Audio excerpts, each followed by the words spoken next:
চাউলের সময় এই সময়টা খুবই পছন্দের একটা সময় অনেকেরই, যেমন দুধ দিয়ে নারকেল দিয়ে রান্না করলে খুবই মজা হয়। আর এই সময়কে আরেকভাবে খাওয়া যায়, যেমন এই যে হালকা একটু গরম তেলের মধ্যে সেমাই নিয়ে সেমাইটা দিয়ে দিলে একবারে চানাচুরের মতো নরম মুড়মুড়ে হয়ে যায়।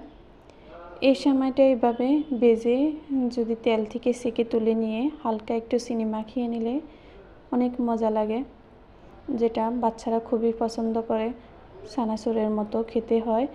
তো এই সময়টা সকাল বা বিকালে চায়ের আড্ডায় রাখতে পারেন, চায়ের সাথে ভালোই জমে।